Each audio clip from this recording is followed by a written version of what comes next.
time in a row for Al Jazeera to receive this honor. That would be a three-peat, continuing the sports metaphor of the evening.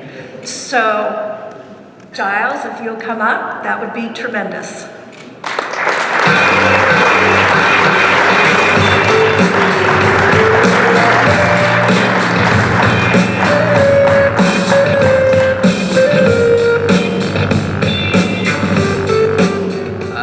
Thank you, Rose. Thank you, New York Festivals. It's a wonderful achievement, and we're delighted and honored to get this award.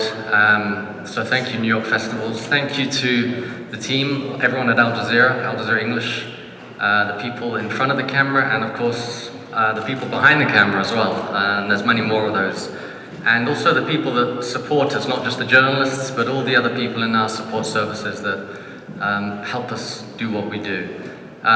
We're delighted to get this, and it's a great validation for what we do, because we are working in an industry that I think we all recognize is increasingly under attack and under fire. So it's a great validation to what we do and to the important mission that we do and that we all do in telling stories. So thank you to everybody as well. Although we compete for audiences and maybe awards, we are all in this together. And as much as we're under fire, I think solidarity is something that's very important among us all. So thank you very much.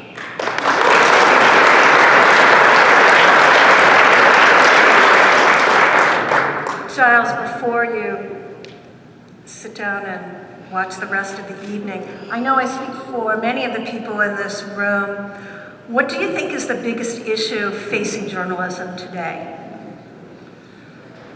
I think we have to defend media freedom. We have to defend press freedom. At Al Jazeera, certainly we've had a long and bitter experience of being under fire. We've had journalists who have been killed, I would say even murdered, detained, arrested, imprisoned, tortured. We've had a very tough experience, and I know it's not just for us, but media around the world. So I think it's important that we all recognize this, and I think when you have the President of the United States, who is recognized and seen as a leading figure in the world, when he says media is the enemy of the people, there's a lot of other people around the world, a lot of other leaders.